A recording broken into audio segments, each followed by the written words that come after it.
أعوذ بالله من الشيطان الرجيم بسم الله الرحمن الرحيم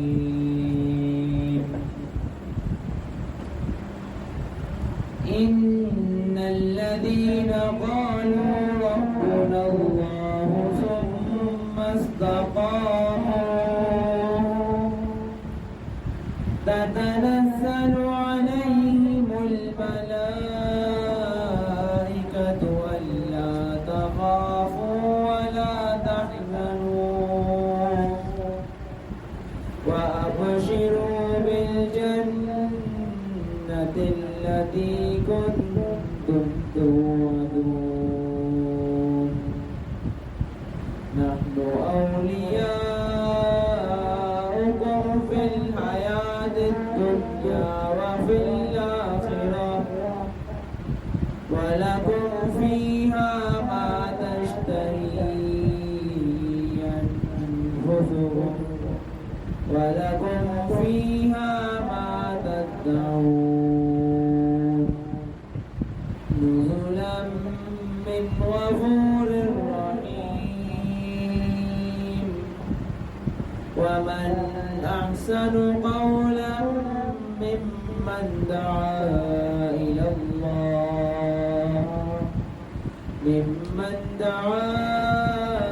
الله وعمل صالحا وقال إنني من المسلمين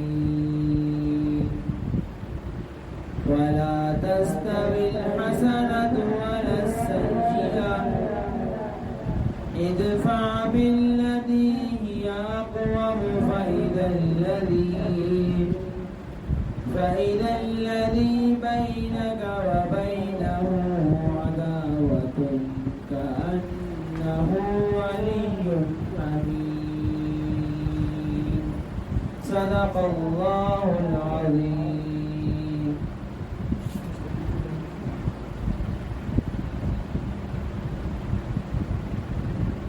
کہاں میں کہاں مد ہے ذات گرامی نہ سادی نہ رومی نہ قدسی نہ جامی کہاں میں کہاں مد ہے ذات گرامی نہ سادی نہ رومی قدسی نہ جامی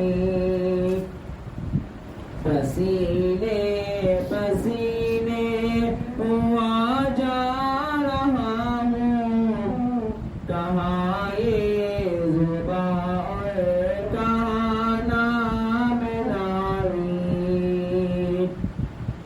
کوئی ایسا ہادی دکھا دے تو جانے کوئی ایسا محسن بتا دے تو جانے کوئی ایسا ہادی دکھا دے تو جانے کوئی ایسا محسن بتا دے تو جانے کبھی دوستوں پر نظر احتسابی کبھی دشمنوں سے بھی شیریں کلامی کبھی دوستوں پر نظر احتسابی کبھی دشمنوں سے بھی شیریں کلامی اطاعت پہ اصرار بھی ہے قدم پر شفاعت کا اقرار بھی ہے نظر میں اطاعت پہ اصرار بھی ہے قدم پر شفاعت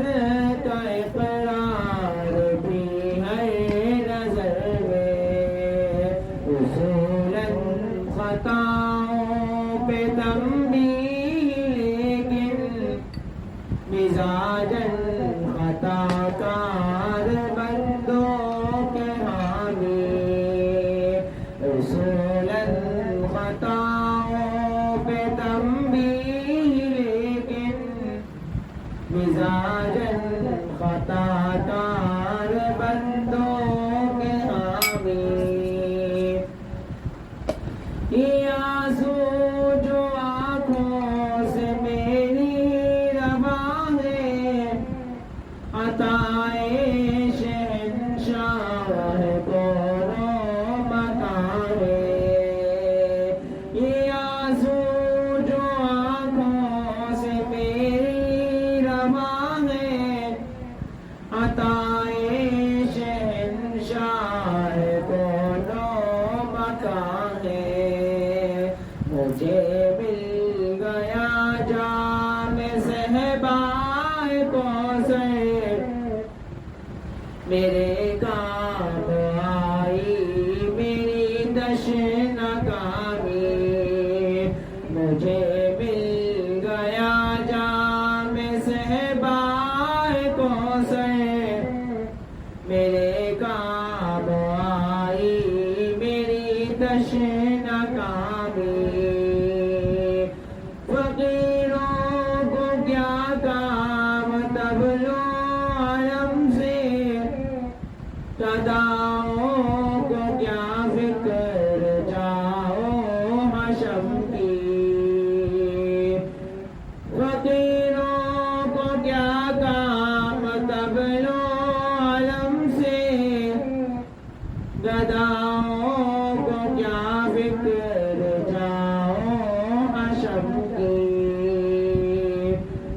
اباؤں پباؤں کا میں کیا کروں گا عطا ہو گیا مجھے کو تاج غلامی اباؤں پباؤں کا میں کیا کروں گا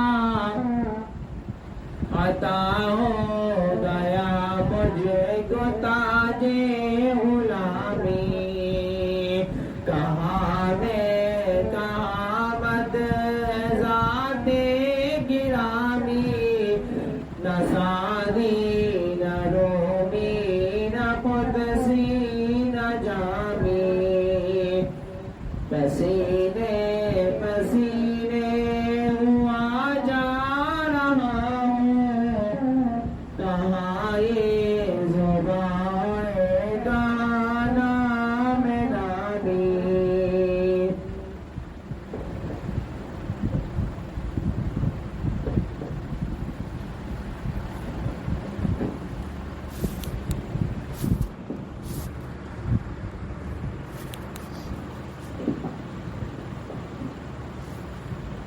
نعبده ونستعينه ونستغفره ونعوذ بالله من شرور أنفسنا ومن سيئات أعمالنا من يهده الله فلا مضل له ومن يضلل فلا هادي له ونشهد أن لا إله إلا الله ونشهد أن محمدا عبده ورسوله أما بعد أعوذ بالله من الشيطان الرجيم بسم الله الرحمن الرحيم قال الله تعالى في القرآن المجيد فمن زحزح عن النار وأدخل الجنة فقد فاز وما الحياة الدنيا إلا متاع الغرور وقال النبي صلى الله عليه وسلم انما الاعمال بالنیات او کما قال علیہ الصلوۃ والسلام.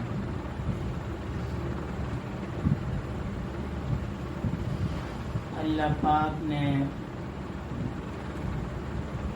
انسانوں اور جنوں کو اپنی عبادت کے لیے دنیا میں بھیجا. اتنی وسیع و عریض دنیا اللہ پاک نے عارضی بنائی. یہ دنیا مستقل نہیں ہے, یہ دنیا عارضی ہے. اور اس دنیا کے اندر کامیاب وہ شخص ہے جو اس دنیا میں اللہ کو راضی کر کے چلا جائے.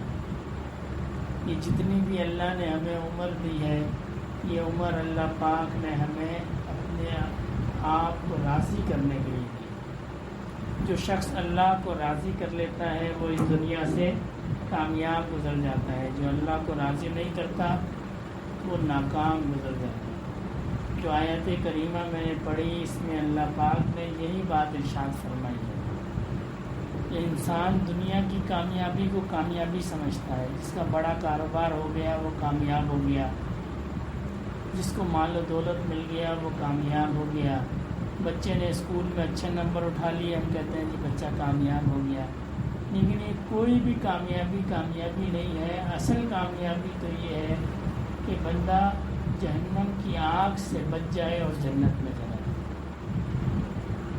جہنم کی آگ اللہ پاک انسانوں اور پتھروں سے بھڑکائی ہے۔ یا ایھا الذین آمنوا قوا انفسکم واہلیکم نارا وقودھا الناس والحجارہ، اس آگ سے بچو جس کا ایندھن انسان اور پتھر ہے۔ جہنم کی آگ انسانوں سے بھڑکائی جائے گی۔ کامیاب وہ ہے جو اس آگ سے بن جائے، اور دنیا کی زندگی تو دھوکے کی زندگی ہے۔ جب اللہ پاک نے اس دنیا کو پیدا فرمایا، حضرت آدم علیہ السلام کی تخلیق ہوئی تو فرشتوں نے عرض کی کہ یا اللہ پاک یہ دنیا میں کتنا رہیں گے؟ تو اللہ پاک نے فرمایا دنیا سے آتے اور جاتے رہیں گے۔ عرض کی کہ یا اللہ جب ان کو موت آئے گی تو یہ تو دنیا میں کوئی کام نہیں کریں گے۔ فرمایا نہیں، میں امید کو پیدا کروں گا، ان کو امید ہوگی۔ آج ہم امید کے سہارے اس وقت کو نکال دیتے ہیں کہ جی کل کر لیں گے، پرسوں کر لیں گے۔ اس لیے ایک حدیث مبارکہ کا مفہوم ہے، لمبی امیدیں دل کے مردہ ہونے کی نشانی ہے۔ ہم جو لمبے لمبے پلان بناتے ہیں، لمبے لمبے ارادے بناتے ہیں کہ یہ کر لیں گے، وہ کر لیں گے، وہ کر لیں گے، ایسا ہو جائے گا، ویسا ہو جائے گا، یہ دل کے مردہ ہونے کی نشانی ہے۔ لمبی امیدوں سے دل مردہ ہوتا ہے۔ دل کی زندگی کی نشانی یہ ہے کہ حال میں ہی جیا جائے۔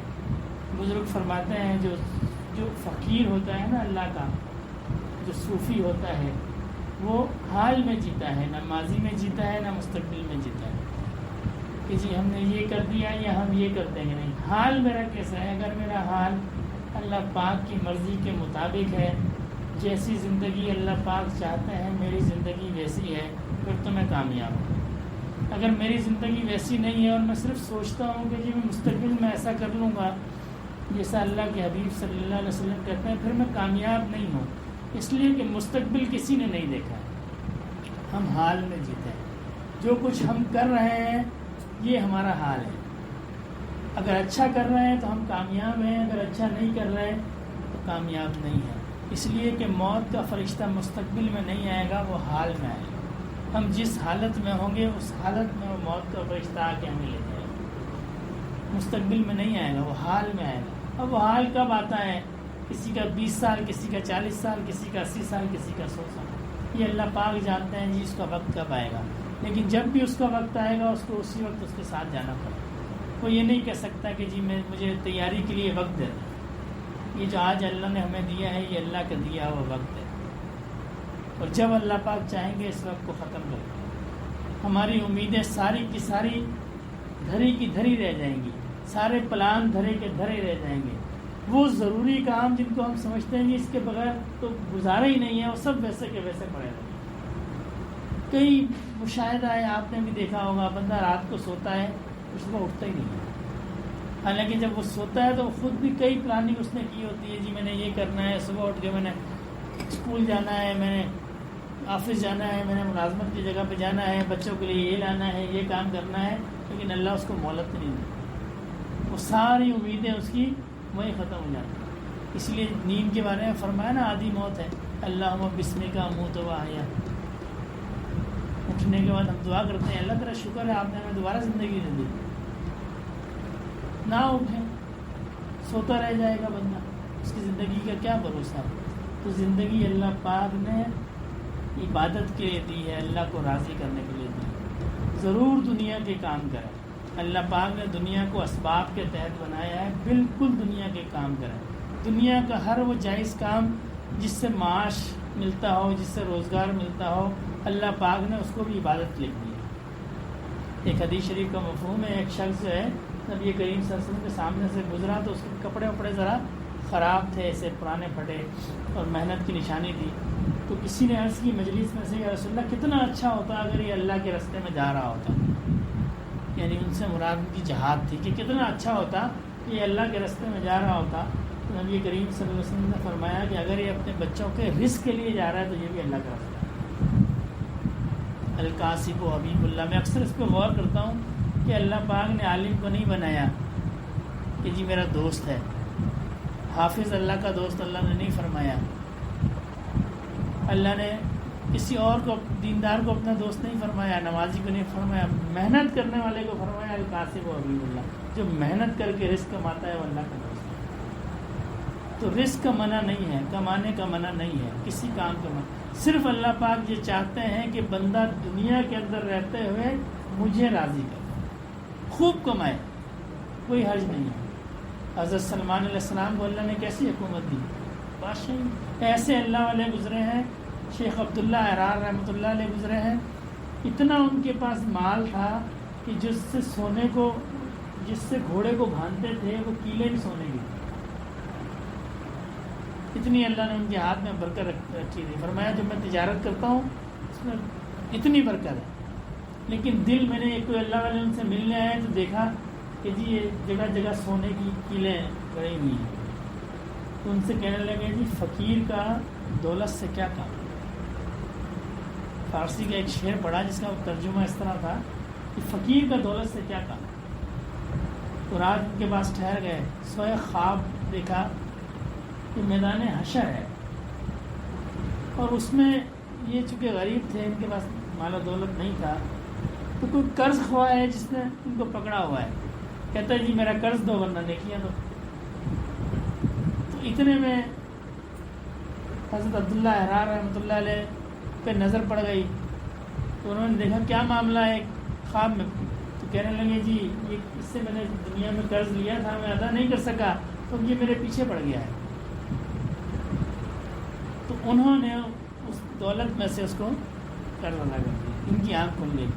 صبح پھر جب حضرت کی زیارت کے لیے گئے تو حضرت نے فرمایا بھائی وہ دولت میں نے زمین میں گاڑ کے رکھی ہے، اپنے دل میں نہیں گاڑی، اور دوسرا وہ دولت میں نے دوستوں پہ خرچ کرنے کے لیے رکھی ہے، اپنے پر خرچ کرنے کے لیے۔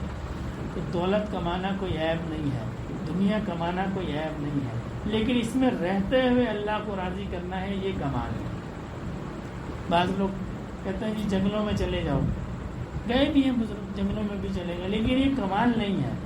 کمال یہ ہے کہ بندہ دنیا میں رہے، دنیا کے معاملات بھی کرے، گھر والوں کے ساتھ بھی رہے، اور پھر اللہ کو راضی کرے، یہ کمال ہے۔ اس لیے کہ یہ انبیاء کرام کی سنت ہے۔ انبیاء کرام گھروں کو چھوڑ کے نہیں گئے، نبی کریم صلی اللہ علیہ وسلم نے سارے معاملات، دوست احباب بھی تھے آپ صلی اللہ علیہ وسلم کے، رشتہ دار بھی تھے، گھر والے بھی تھے، اولاد بھی تھی، امور مملکت بھی تھے، یہ سارے کام تھے۔ تو نبیوں والا طریقہ یہ ہے کہ ان سارے کاموں کو اختیار کر کے پھر اللہ پاک کو راضی رکھا جائے، اللہ پاک ہم سے ہی جائے۔ اور اللہ کو راضی کرنا کوئی مشکل کام نہیں، یہ شیطان ہمارے دل میں ڈالتا ہے کہ جی یہ چھوٹ جائے گا، یہ چھوٹ جائے گا، فلاں چیز چھوٹ، کچھ بھی نہیں چھوٹے گا۔ اللہ کو راضی کرنا سب سے آسان کام ہے۔ نبی کریم صلی اللہ علیہ وسلم نے جو احکام بتائے ہیں ان پہ عمل کر لے، اللہ کو یاد کر لے، بہت آسان کام ہے، اس میں کوئی مشکل نہیں ہے، کوئی چیز نہیں چھوٹتی ہے، سب چیزیں ساتھ ساتھ جاری رہتی ہیں۔ صرف یہ ہے کہ اس نے ہر چیز میں اس بات کا دھیان رکھنا ہے کہ اللہ مجھ سے کیا چاہتا ہے۔ کاروبار کرتا ہے تو بے ایمانی نہیں کرے، ملازمت کرتا ہے تو حلال کمائے، رزق کے حلال پہ توجہ دے، عبادات کرے، جو اس کے معاملات ہیں نبی کریم صلی اللہ علیہ وسلم کے دین کے مطابق کرے، اللہ پاک کی مرضی کے مطابق کرے، یہ سب مال اس کے لیے آتا ہے، بہترین زندگی گزرتی ہے۔ یہ صرف ہمارے دل کا خوف ہے، اس شیطان نے ہمارے دل میں ڈال دیا ہے کہ جی دین پہ ہم محنت کریں گے، دین کی طرف جائیں گے، ہماری زندگی خراب ہو جائے گی۔ ایسا نہیں ہے، جو بندہ دین کی طرف جاتا ہے اللہ اس کی زندگی کو بھی سدھار دیتا ہے۔ جو اللہ کو راضی کر لیتا ہے اللہ اس کو دنیا میں بھی راضی رکھتے ہیں، قبر میں بھی راضی رکھتے ہیں، حشر میں بھی راضی رکھتے ہیں۔ جو بندہ دنیا میں اللہ سے راضی ہے، کسی بزرگ سے کسی نے پوچھا نا کہ مجھ سے اللہ راضی ہے کہ نہیں ہے، انہوں نے فرمایا بھائی تم اگر اللہ سے راضی ہو تو اللہ بھی تم سے راضی ہے، تم اللہ سے راضی ہو تو اللہ بھی تم سے راضی ہے۔ ہمیں اللہ نے جن حالات میں رکھا ہے ہم اللہ سے راضی رہیں اور اللہ پاک کی عبادت کرتے رہیں، اللہ ہم سے راضی رہے۔ بڑا آسان ہے اللہ کو راضی کرنا۔ کوئی گناہ ہو جائے سجدے میں سر رکھ کے اللہ مجھ سے غلطی ہو گئی مجھے معاف، کون سا مشکل کام ہے؟ پورے دن کے اندر 5 نمازیں ہم پہ فرض ہیں، بمشکل 1 گھنٹہ لگتا ہو، کون سا مشکل کام ہے؟ دنیا جہان کے ہم کام کر سکتے ہیں تو یہ کام نہیں کر سکتے، اور جب ہم یہ کام کر کے اللہ کو راضی کر کے جائیں گے، اللہ فرماتا ہے وہ کامیاب ہے جو مجھ کو راضی کر کے جائے، پھر وہ کامیاب ہے، اس کی دائمی کامیابی ہے۔ اللہ پاک نے دنیا کی کامیابی میں کیا ہے، آپ نے ایک کام کیا تو آپ سمجھ رہے ہیں میں کامیاب ہو گیا، تھوڑی دیر بعد کچھ دن گزریں گے، نہیں اس سے بڑا ٹاسک ہے۔ بچے نے میٹرک کر لی، وہ خوش ہوتا ہے کہ میں کامیاب ہو گیا، کچھ دنوں بعد پتہ چلتا نہیں بھائی یہ کامیابی نہیں ہے، اب تو انٹر بھی کرنی ہے۔ وہ انٹر کر لی، پھر پتہ چلتا ہے جی اب تو کسی کالج والج میں میڈیکل بھی کرنی ہے، انجینئرنگ بھی کرنی ہے، وہ کر لی، پھر پتہ چلتا نہیں جی یہ تو کامیابی نہیں ہے، اب تو میرا کوئی گاڑی ہونی چاہیے، کوئی بنگلہ ہونا چاہیے، کوئی بچے ہونے چاہیے۔ وہ ساری زندگی کامیابیاں ڈھونڈتا ہے، وہ کامیابی اس کو اس وقت ملے گی جب وہ اللہ کو راضی کر کے جائے گا، پھر اللہ پاک اس کو جنت کے اندر بھیج دیں، وہ اس کے لیے پھر کامیابی کی جائے گی۔ پھر اس کے بعد نہ کوئی اس میں آزمائش ہے، نہ کوئی اس کو یہ ہوگا کہ جس کے بعد مجھے کوئی کام کرنا ہے۔ کامیابی ہی کامیابی ہے۔ اللہ کو راضی کرنا اور جنت کو حاصل کرنا یہ کوئی مشکل کام نہیں، کوئی بھی مشکل کام نہیں۔ نبی کریم صلی اللہ علیہ وسلم جب معراج پہ تشریف لے کے گئے تو حضرت ابراہیم علیہ السلام سے ملاقات ہوئی، اور ابراہیم علیہ السلام نے فرمایا کہ اپنی امت کو میرا پیغام دینا کہ جنت کی زمین بڑی سرسبز ہے، جنت کی زمین بڑی سرسبز ہے، زرخیز ہے، اور اس پہ کھیتی بڑی جلدی ہوتی ہے، تو اپنی امت سے کہنا کہ وہ اس کے لیے محنت کرے، جنت کی زمین زرخیز ہے۔ روایات میں آتا ہے نا، ہم ایک دفعہ سبحان اللہ پڑھتے ہیں، اللہ پاک جنت میں ایک درخت کو پیدا فرماتے ہیں، اور ایسا سایہ دار درخت پیدا فرماتے ہیں کہ 500 سال گھوڑا دوڑتا رہے گا اس درخت کا سایہ ختم نہیں ہوگا۔ کہ آج ہم اس دنیا میں جو اعمال کرتے ہیں یہ اس کی جزا ہمیں آخرت میں ملے گی۔ اقبال نے خواب تمثیل کے طور پہ بیان کیا، کہنے لگا میں نے خواب دیکھا، علامہ اقبال کہنے لگا میں نے خواب دیکھا کہ میں جہنم میں ہوں اور جہنم میں سردی ہے بالکل، اور جہنم کا جو داروغہ ہے مالک وہ مجھے دکھا رہا ہے جہنم، تو میں نے اس سے کہا کہ بھائی میں نے دنیا میں سنا تھا کہ جہنم بڑا گرم مقام ہے، وہاں تو آگ ہے، یہاں تو سردی ہے۔ تو وہ کہنے لگے کہ مجھے مالک نے کہا کہ جہنم سرد مقام ہے، آگ تو انسان اپنے اعمال کی ساتھ لاتا ہے، جیسا وہ عمل کرتا ہے ویسی اس کے ساتھ آگ بنتی ہے۔ پھر اس نے وہ مشہور زمانہ شعر کہا نا، عمل سے زندگی بنتی ہے، جنت بھی جہنم بھی، یہ خاکی اپنی فطرت میں نندوری ہے ناری۔ آج ہم یہاں اللہ کو راضی کر لیں گے، ہمارے لیے آسان معاملہ ہو جائے گا، بعد میں معاملہ بہت مشکل ہے۔ بہلول ایک درویش ہیں، گزرے بازار میں بیٹھے ہوئے تھے، کسی نے پوچھا جی آپ کا بازار میں کیا کام، آپ کیوں بیٹھے ہیں بازار میں؟ تو کہنے لگے جی میں اللہ اور بندوں کے درمیان صلح کراتا ہوں۔ اس نے کہا جی پھر کیا معاملہ ہے؟ تو کہنے لگے جی اللہ پاک تو راضی ہیں، بندے راضی نہیں ہیں، بندے دنیا میں مستغرق ہیں، بندے راضی نہیں ہیں۔ کچھ دنوں کے بعد کسی نے دیکھا جی قبرستان میں، پوچھا آپ یہاں کیا کر رہے ہیں؟ کہنے لگے جی میں اللہ اور بندوں میں صلح کراتا ہوں۔ کہنے لگے جی اب کیا معاملہ ہے؟ کہنے لگے جی اب بندہ تو راضی ہے، اللہ راضی ہے۔ تو اللہ نے جو ہمیں مہلت دی ہے نا، اس میں اللہ راضی ہے۔ بڑے سے بڑا گناہ ہو جائے، بندہ کہہ دے یا اللہ مجھ سے غلطی ہو گئی، اللہ پاک کہتے ہیں میں مجھ سے راضی ہوں۔ عیسائیوں نے ایک طریقہ بنایا ہوا ہے، وہ کہتے ہیں کہ جی اگر کسی سے گناہ ہو جائے تو وہ پادری کے پاس جائے اور پادری کے سامنے اپنے گناہوں کا اعتراف کرے، پھر وہ اس کو کوئی پانی وانی پھینکتا ہے اور کہتا ہے جی اب آپ کے گناہ معاف ہو۔ اللہ نے ایسا کوئی طریقہ نہیں۔ اللہ کہتے ہیں تم سے گناہ ہو جائے، تم تنہائی میں مجھ سے معافی مانگ لو، میں تمہیں معاف کروں۔ انسان کی آنکھ سے آنسو کا ایک قطرہ نکلتا ہے، اللہ اس کو معاف کرتا ہے۔ ہمارے ایک ساتھی ہیں، مجھے ایک دفعہ کہنے لگے حضرت اگر بندے کو بخار ہو جائے، 1 گھنٹہ بخار رہے تو 1 سال کی گناہ معاف ہوتا ہے۔ 1 گھنٹہ بخار سے 1 سال کی گناہ معاف ہوتا ہے۔ میں نے ان سے کہا، میں نے کہا بھائی 1 لمحے کی ندامت عمر بھر کے گناہوں کو معاف کر دیتی ہے۔ اگر بندہ اللہ کے سامنے ایک لمحے کے لیے نادم ہو جائے، اللہ پاک اس کے عمر بھر کے گناہوں کو معاف کرا دیتے ہیں. بخار کی ضرورت ہی نہیں ہے، صرف ندامت کی ضرورت ہے، اللہ کے سامنے جھکنے کی ضرورت ہے. یا اللہ مجھ سے غلطی ہو گئی، ہم معاف. تو اللہ پاک ہمیں ایسی زندگی نصیب فرمائے کہ ہم جب موت کا فرشتہ آئے تو اللہ ہم سے راضی ہو. ایسی زندگی ہونی چاہیے. اور یہ کوئی خیالی بات نہیں ہے، اللہ کے ایسے بندے گزرے ہیں جن کی ایسی زندگیاں تھیں جو تیار تھے کہ ٹھیک ہے کوئی مسئلہ نہیں. ایک بزرگ فوت ہونے لگا تو کسی نے دعا دی کہ اللہ پاک آپ کو جنت الفردوس کی جگہ عطا فرمائے. ناراض ہو گئے، کہنے لگے جی اللہ پاک روز فرشتے جنت کو میرے سامنے پیش کرتے ہیں، جی آپ کا یہ مقام ہے. میں نے کبھی سنا جنت کیا بات ہے. ایسے اللہ پاک نے مقام والے لوگوں کو پیدا فرمایا. میں نے ایک جگہ پڑھا کہ جب حشر کا میدان ہوگا تو لوگ انتظار میں ہوں گے جی کہیں سے حساب کتاب شروع ہو. تو کچھ ایسے لوگ ہوں گے جو قبروں سے نکلیں گے اور قبروں سے نکلتے ہی سیدھا جنت کی طرف چلے جائیں گے. تو جنت کے جو داروغہ ہوں گے ان کو روکیں گے جی آپ رک جائیں، ابھی حساب کتاب شروع نہیں ہوا ہے. تو وہ کہیں گے زور زور سے ذکر کر رہے ہوں گے تو آواز آئے گی اللہ پاک کی طرف سے کہ ان کو جنت میں جانا ہے. یہ میرے ذاکرین میں سے اللہ پاک نے ایسے لوگوں کو پیدا فرمایا ہے جب حشر کے اندر کوئی سایہ نہیں ہوگا، گرمی ہوگی، دھوپ، شدید ترین دھوپ ہوگی. ایسے لوگ بھی اللہ نے پیدا فرمائے ہیں جو عرش کے سائے کے اندر ہوگا. جو شخص اللہ کو یاد کر کے روتا ہے، اللہ پاک فرماتے ہیں حدیث شریف کا مفہوم ہے، وہ اللہ کے عرش کے سائے میں ہوگا. جس کا دل مسجد میں ٹکا رہتا ہے وہ عرش کے سائے میں ہوگا. تو ایسے لوگ بھی ہوں گے جو اللہ کے عرش کے سائے میں ہوں گے. وہ میں اور آپ بھی ہو سکتے ہیں، اس کے لیے کوئی قید نہیں ہے. صرف دنیا میں اللہ کو راضی کرنا ہے، اللہ پاک بعد والے معاملے کو آسان فرما دے. ہم سنتے ہیں نا حدیث میں بھی اور روایات میں بھی کہ جی موت کی بڑی سختی ہے، پھر ہم پریشان بھی ہوتے ہیں کہ جی کیا معاملہ ہمارے ساتھ ہے. لیکن یہ سختی ان کے لیے ہے جنہوں نے اللہ کو راضی نہیں کیا. جن لوگوں نے اللہ کو راضی کر لیا ان کے بارے میں تو آتا ہے روایات کے اندر کہ جب کسی مومن کا آخری وقت آئے گا تو اسرائیل علیہ السلام تشریف لائیں گے وہ قبض کرنے کے لیے. تو اس وقت حضرت جبرائیل علیہ السلام بھی تشریف لاتے ہیں اور آپ کے ساتھ فرشتوں کی جماعت ہوتی ہے اور وہ اس مومن بندے کو کنونس کرتے ہیں،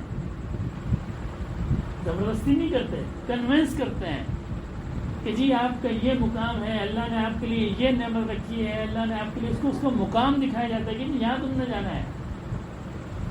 جب وہ بالکل مان جاتا ہے، بعض روایت میں آتا ہے وہ کہتا ہے جی مجھے فوراً یہاں سے منتقل کر دو. ہم نے تو وہ سنا کہ جی سختی ہے. سختی تو اس کے لیے ہے جس نے اللہ کو راضی نہیں کیا. جس نے اللہ کو راضی کر لیا اس کے لیے کوئی سختی نہیں ہے. اس کے لیے تو محبت والا معاملہ ہے. اس دنیا میں جس نے اللہ کو راضی کر لیا وہ نفع میں چلا گیا. نہ اس کو کوئی موت کی سختی ہے، نہ اس کو قبر کی سختی ہے، نہ اس کو کوئی حشر کی سختی ہے. کوئی سختی نہیں ہے.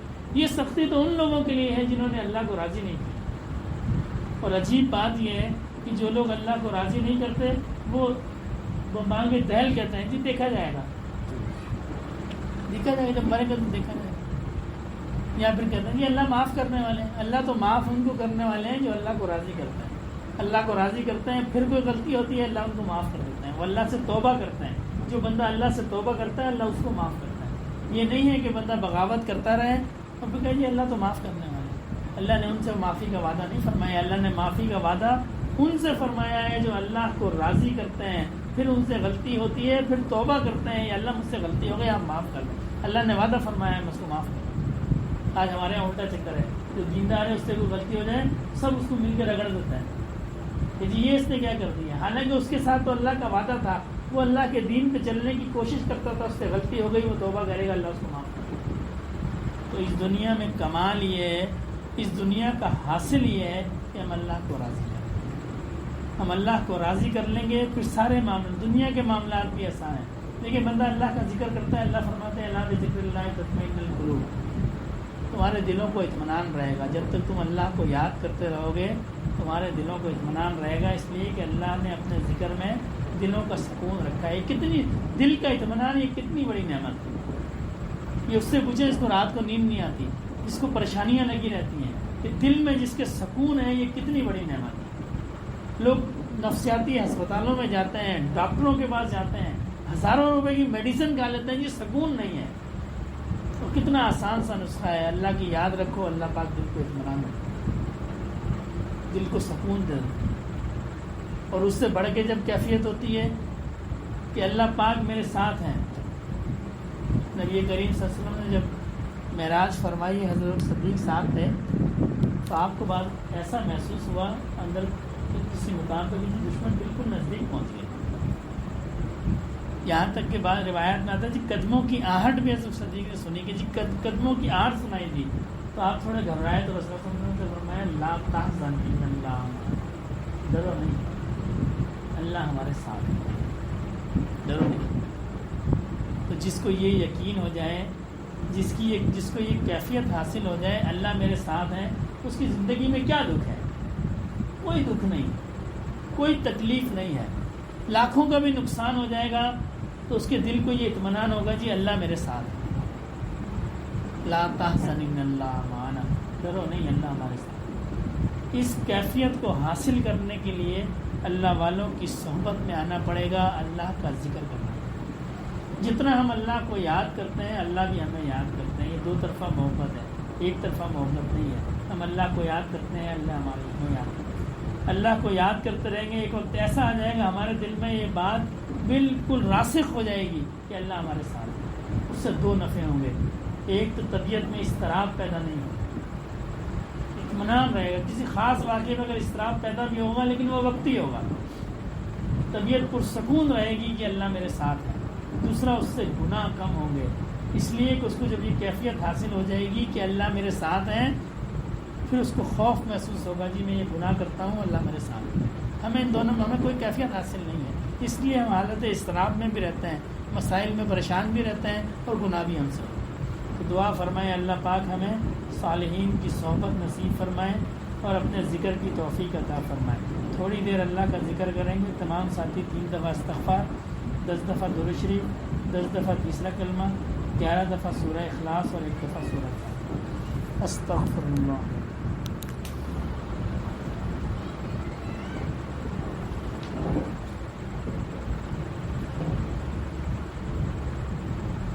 سبحان اللہ والحمد للہ ولا الہ الا اللہ واللہ اکبر ولا حول ولا قوة۔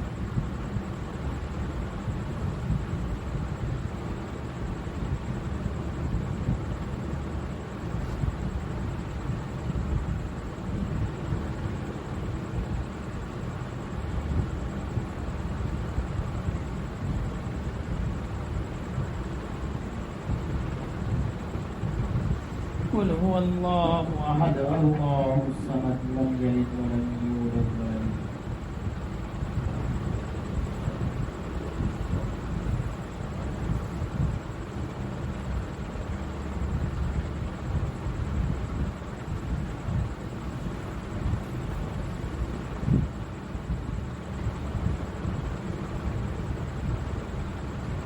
صلی اللہ علی طہ وبارک وسلم۔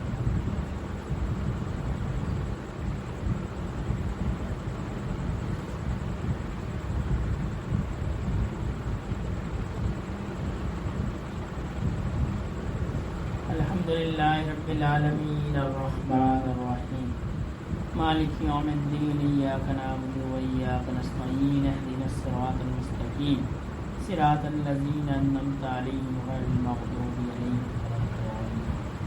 الحمدللہ رب العالمین والصلاۃ والسلام علی سید المرسلین۔ یا اللہ پاک جو پڑھا گیا اس کا ثواب نبی کریم صلی اللہ علیہ وسلم کی بارگاہ عالیہ میں پیش فرمائیے۔ آپ کے طفیل اللہ صحابہ اکرام، سلسلہ عالیہ نقشبندیہ کے جملہ شیوخ و اعزام، خصوصاً میرے دادا رحمۃ اللہ علیہ کے نام اعمال میں داخل فرمائیے۔ یا اللہ پاک اس کا ثواب جملہ مسلمان مردوں اور عورتوں، زندہ اور مردہ سب کے نام اعمال میں داخل فرمائیے۔ اللہم صلی علی سیدنا مولانا محمد صلاۃ تنجینا بہا من جمیع الاحوال والآفات وتقضی لنا بہا جمیع الحاجات وتطهرنا بها من جميع السيئات وترفعنا بها عندك أعلى الدرجات وتبلغنا بها أقصى الغايات من جميع الخيرات في الحياة وبعد الممات إنك على كل شيء قدير سبحان ربك رب العزة عما يصفون وسلام على المرسلين والحمد لله رب العالمين آمین برحمتک یا ارحم۔ آنکھوں کو بند کر لیں، اپنی توجہ دل کی طرف اور دل کی توجہ اللہ رب العزت کی ذات کی طرف۔ یہ تسبیح چلائی جائے گی، تسبیح کی آواز کا تصور رکھنا ہے کہ تسبیح کی ٹک ٹک نہیں ہے، یہ میرے دل کی دھڑکن ہے اور یہ کر رہی ہے اللہ اللہ اللہ۔ بڑا سادہ سا طریقہ ہے، اپنی توجہ بس دل کی طرف رکھیں، خیالات میں مگن نہ ہو، توجہ دل کی طرف ہو اور دل کی توجہ اللہ رب العزت کی بارگاہ کی طرف ہو۔ یہ تصور رکھیں کہ اللہ پاک کی محبت میرے دل میں آ رہی ہے، اور جب بندے کے دل میں اللہ کی محبت آتی ہے تو دنیا کی محبت ویسے ہی نکل جاتی ہے، اور انسان کا دل اللہ پاک کے نور سے روشن ہو جاتا ہے۔ یہ مومن کے دل میں اللہ نے بڑی طاقت رکھی ہے۔ یہ مومن کا دل ایسی چیز ہے کہ حدیث پاک کا مفہوم ہے، جو مومن کا دل ہے یہ اللہ کا گھر ہے، اللہ کا عرش ہے۔ اللہ پاک عرش الہی پہ رہتے ہیں یا مومن کے دل میں رہتے ہیں، یہ دل ایسی چیز ہے، یہ اللہ پاک نے اپنی یاد کے لیے بنایا ہے۔ اس تصور کے ساتھ 10 منٹ 15 منٹ جتنی دیر کا ہی مراقبہ ہو، کوشش کریں کہ یہ تصور نہ ٹوٹے کہ اللہ پاک کی محبت میرے دل میں آ رہی ہے اور میرا دل روشن ہو رہا ہے۔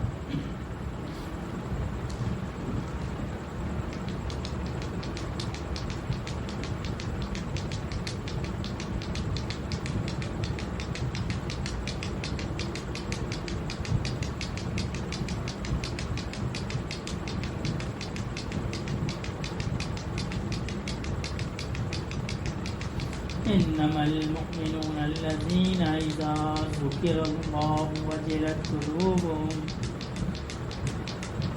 وإذا تليت عليهم آياته زادتهم إيمانا وعلى ربهم يتوكلون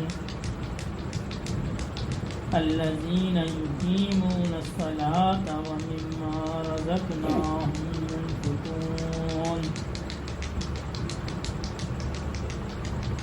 اللہ اللہ اللہ۔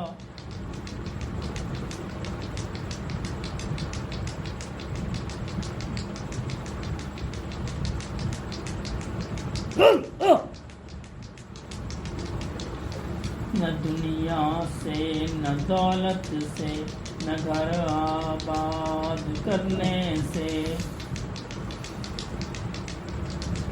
سکون دل کو ہوتا ہے اللہ کو یاد کرنے سے۔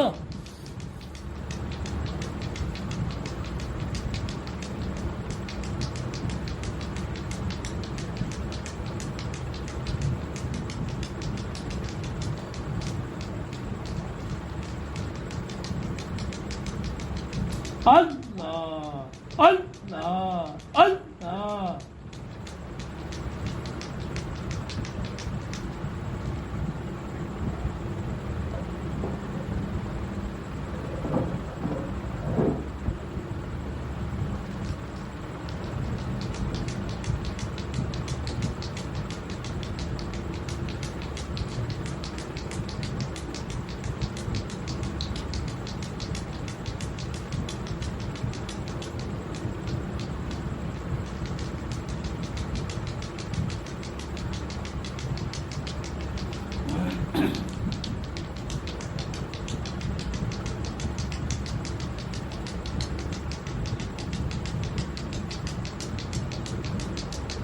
اللہ اللہ اللہ۔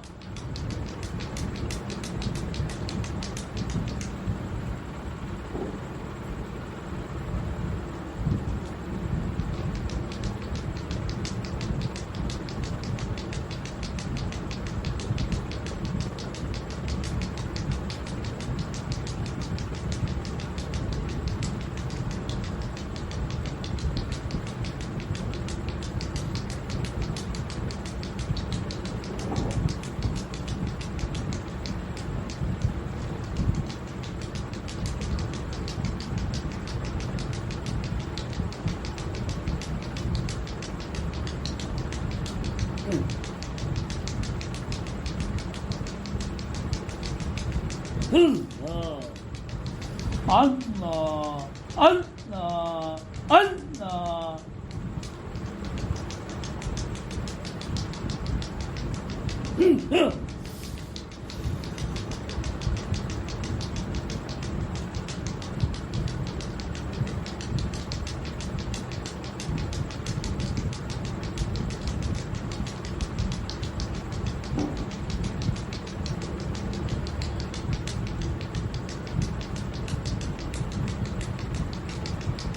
اللہ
میرا دل بدل دے میرا دل بدل دے میرا دل بدل دے میرا آفت میں روبا دل بدل دے میرا آفت میں روبا دل بدل دے ہواؤں والا دل بدل دے میرا غفلت میں ڈوبا دل بدل دے خدایا فضل فرما دل بدل دے خدایا فضل فرما دل بدل دے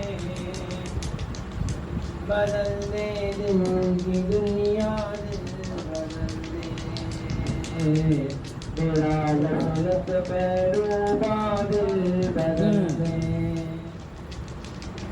گنہگاری میں کب گوہر کاٹوں گنہگاری میں کب گوہر کاٹوں بدل دے میرا راستہ دل بدل دے سنوں میں نام تیرا دھڑکنوں میں سنوں میں نام تیرا دھڑکنوں میں مزہ آ جائے مولا دل بدل دے تیرا غفلت میں ڈوبا دل بدل دے میری فریاد سن لے میرے مولا میری فریاد سن لے میرے مولا بنا لے اپنا بندہ دل بدل دے میرا غفلت میں ڈوبا دل بدل دے اللہ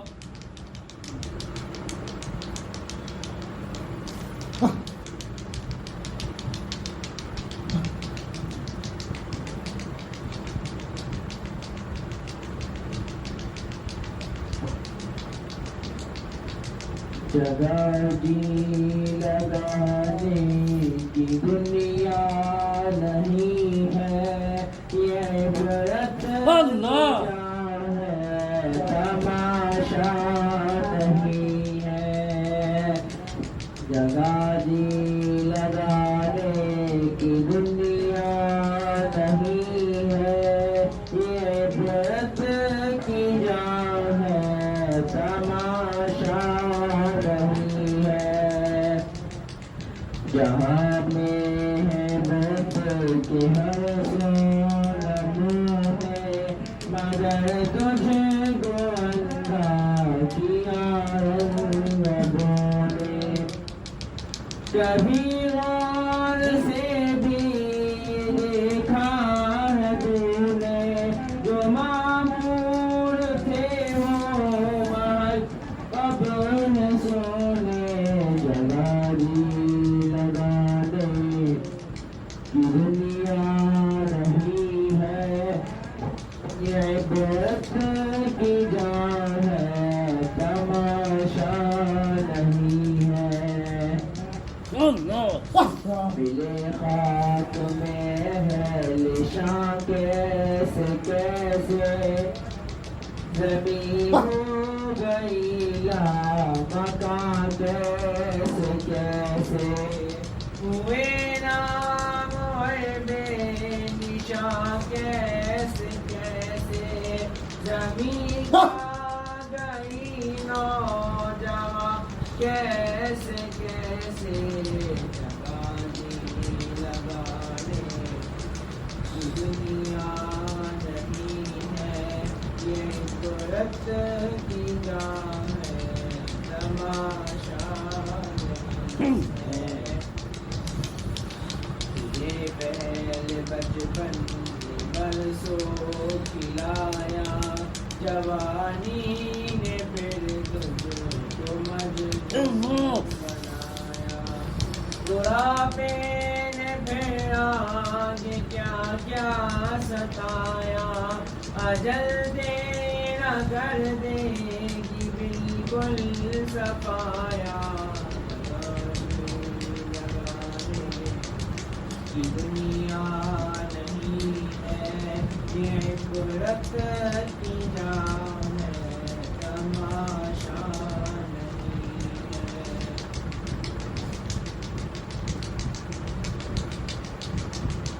اللہ اللہ اللہ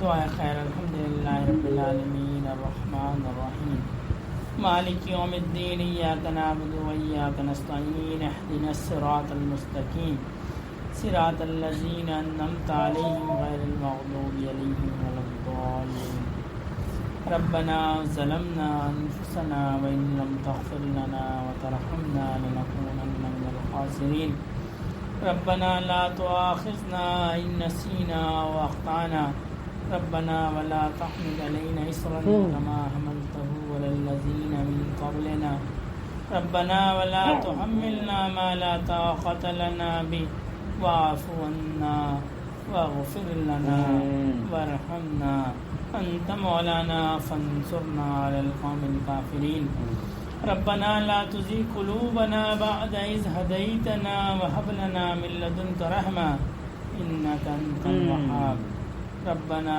هب لنا من أزواجنا وذرياتنا قرة أعين واجعلنا للمتقين إماما ربنا آتنا في الدنيا حسنة وفي الآخرة حسنة وقنا عذاب النار اللهم إنا على ذكرك وشكرك وحسن عبادتك اللهم إنك عفو تحب العفو فاعف عنا اللهم اغفر لنا قبل الموت وارحمنا عند الموت ولا تعذبنا بعد الموت ولا تحاسبنا يوم القيامة إنك على كل شيء قدير یا اللہ پاک رضا والی زندگی عنایت فرمائیے، رضا کی حالت میں موت عطا فرمائیے۔